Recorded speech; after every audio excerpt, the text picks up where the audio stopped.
Hi, everybody. What is a Ponzi scheme? A Ponzi scheme requires loads of people. Okay? So, what happens is, say, if we have 10 people for our original Ponzi scheme. So, everyone puts in $1. Now, the person who's lucky, I don't know how they work it out, who gets paid and who doesn't. Well, the guy at the top, he walks away with $9 profit, and it's up to the guys down below, or propaganda, or advertisements. Is do not miss out on this scheme. Fear of missing out is a very important thing. So what happens is they get 100 people to invest their $1, and all of a sudden there's 9 people. Is that 10? No, it doesn't matter. I don't care. The maths might be a bit out, but you'll get my point. So you've got 100 people at this stage, and you've actually got 10 people that have made 900% profit. Fantastic for these guys. So, has any money been created? Has any wealth been created? No, it's just been redistributed. So, for it to survive, they need more people to play the Ponzi game. So, they'll go out and get 1,000. And out of that 1,000, 100 people will make 900% profit. This is fantastic. You hear from these people. You don't hear from the other people because they're still playing. Then it expands to 10,000. Then you've got 1,000 people who have made 900% profit. And these people tell their friends, fear of missing out. Oh my goodness, I don't want to be the person missing out. So it gets to 100,000 people. And then you've got 10,000 people who have made 900% profit. All the while, these people are investing their dollar, they cannot be paid out because there is not enough money to pay them. So what they do, or what this scam will do, is it will try to get more investors, multiple investors, people who invest multiple times. And when you receive once 900% profit on your investment, it's it's a pretty tempting offer to take that chance and put your money into this scheme and get paid. But what eventually happens is people at the bottom stop investing. Now, this is where the game of musical chairs is set in motion. Who is not sitting down when the music stops, they've lost everything. It's not a real investment. It's very against the law. And I fear the New York Stock Exchange has become nothing but Ponzi scheme of monumental proportions. When the stock exchange does not reflect the economy that it works in, you got a problem. It used to be, if I had a great idea for a new hamburger making machine that can triple the rate hamburgers are made. Okay, I go out, I get investors to invest in my idea. I sell them the shares in the company, in my idea. And what they do is they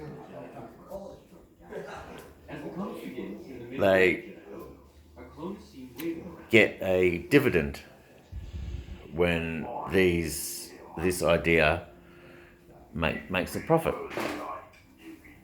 Excuse me, just need to close my front door because there's a bunch of fucking idiots walking past. So, the stock exchange originally, its purpose was for a way to raise capital, to invest into a small business, to invest in technology, to invest in a new procedure that can save heart attack patients more than any other can.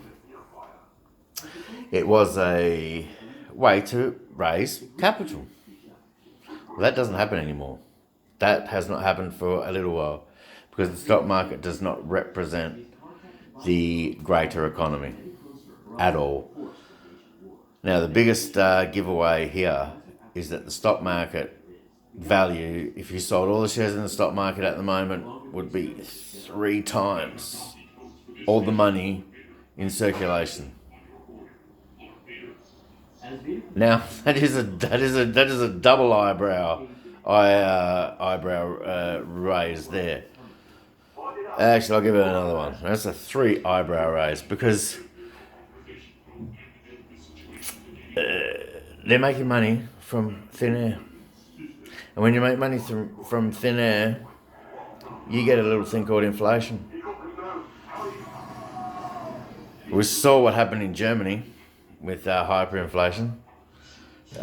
People who were quite comfortable, say had $1 million in the bank, to no fault of their own, their $1 million was eroded by inflation. So they had the million, or Deutschmarks, I think it was. So their million Deutschmarks, they went to the bakery, and 5 of them. All of a sudden it's 50,000 Deutschmarks to buy a loaf of bread.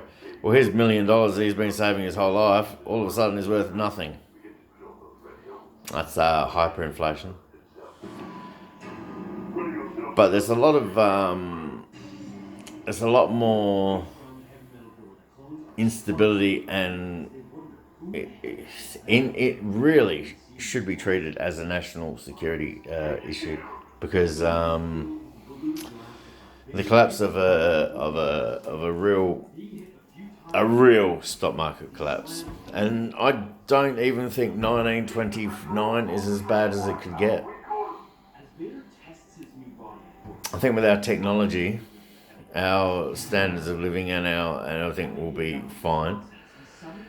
And I pray that some Glass-Steagall type of legislation will be enacted, because if it does crash, and they do bail out the banks again, like they did in 1908, the banks have no incentive to change.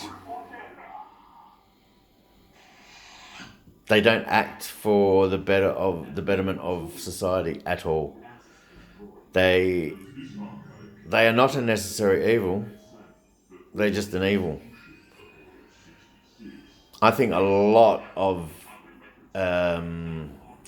functions performed by banks and that ilk could be run very well by the government. Oh, big government communist, yes, you're a pinko communist. No, not at all. It'd be very democratic. When the top 100 profit-producing companies in the world don't pay any tax. When Jeff Bezos, you're a different species of cunt. Warren Buffett, who seems a lovely guy, he was appalled. His secretary was paying more in income tax than he was. You got one of the richest men in the world, and his secretary is paying more income tax than him. So, wow, what to do? Well, there are. I'm a progressive. I don't have conservative political views at all. The status quo sucks. The status quo is unsustainable. It's destroying our planet. It's getting worse. I think there will be a massive swing to the progressive left when they run on such outrageous policies as Medicare for all, tax rates of 90% for incomes over $10 million a year. Now, why would you be against an income tax of people 90% of $10 million a year? Why? Because one day you're fucking going to be worth $10 million. I do not understand some people who vote or cars. I do not understand them at all. You're not going to be worth $10 million ever. And if that's your reason for being against the wealth tax, Jesus Christ, you really are deluded. Another tax which would be very good in this, what the Republicans purport and what they actually do are two different things. They purport that everyone should be responsible for their own actions and lift themselves up and work hard. And if you're born into money, those rules don't apply. Wealth tax, a death tax of 90% over 10 million, in amounts of over $10 million, they should be bought in. There's been a massive redistribution of wealth upwards. That was the Trump tax cuts. Never mind that Bush did it. Reagan did it. Seems all the tax cuts go up. And this trickle-down economics nonsense is bullshit. Because if you have so much money, it just stays in the bank. It just stays in the bank. And that's their net worth. It doesn't buy loads of bread, pizzas, cars. It doesn't circulate through the economy, and it's bad for... It's actually negative towards the economy to have so much money in so few hands, because they cannot spend the amount of money that's needed to keep this circular flow economics, Keynesian economics thing. Look up Bretton Woods. That was the basic, probably the best we've ever had it after the war to about 1970 odds. It's probably the best. When they say MAGA, make America great again, we all had it good. From 1945 to 1970, the Bretton Woods doctrine was the Marshall Plan in Europe. It was basically, let's get rid of this austerity bullshit. Oh, and austerity is a lot of crap. Austerity is a terrible economic plan. It's terrible. You spend your way out of problems. You give poorer people money so they can spend and stimulate the economy. You take that money from the rich people who are saving it and are not stimulating the economy. Really, these people, I know from economics what I've learned from economists like Chris Hedges. and a professor, I don't think, actually Chris Hedges, I think it's just a reporter, but he does economics. Richard D. Wolf, legend guys. These guys don't have an agenda. They don't have any horse in this race. You know what I mean? Or maybe, I don't know. Maybe they got great investments and they're actually betting on the failure of capitalism. But capitalism is in its death throes. It isn't the best system we can come up with. We have a system in Australia. We like to think it's capitalism. It's very not. In Australia, we have a corporate capitalist, communist, socialist mishmash of policies, which the right Liberal government are trying their fucking hardest to smash us back down to being still nothing but numbers and workers for the ruling elite corporations. And then you've got the normal people who say, fuck that shit. I'm not a stooge to a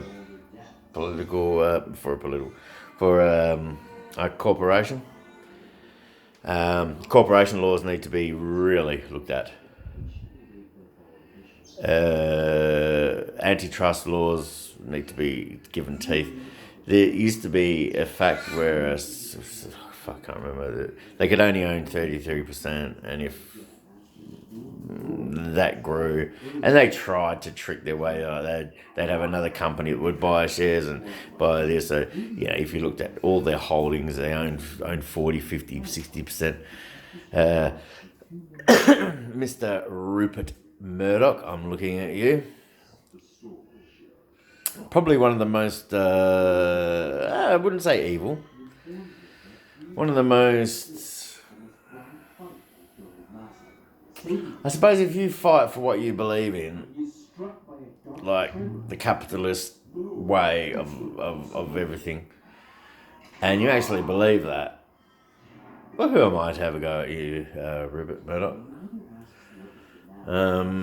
But when you try your little sneaky bullshit and you silence real reports, real stories, like the Menindee fish kill, which was caused by cotton growers upstream taking all the water. There's all little things like that where oh my goodness, too, that show I do really go all over the place in these YouTube videos. So you click the thing and you go, oh, it's going to be about this, and it turns out to be about something else. Okay, so to end this, I see a major stock exchange collapse.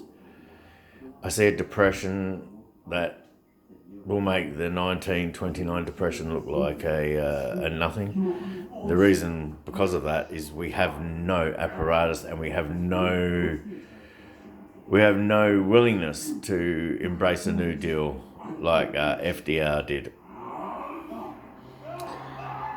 And Joe Biden, well, for fuck's sake, he's not the future, he's not the answer. I'm way more impressed with Greta Thunberg than I am with Kamala Harris and Joe Biden and all those corporate stooges, corporate Democrats. You should hang your head in shame. Corporate Democrat. Those two words should not exist. And then you have the audacity to go after AOC, Ilhan Omar, and the squad. You sell out corporate Democrat fucks. You'll sell your vote to the highest bidder. And you have the gall to go after someone who has real morals and values like AOC and the squad. So get ready for Biden. 4 years of 4 years of the same bullshit. Oh well. Peace out and just be nice to your family, eh? If you can't be nice to your family, well, you're a pretty shitty human being. Peace.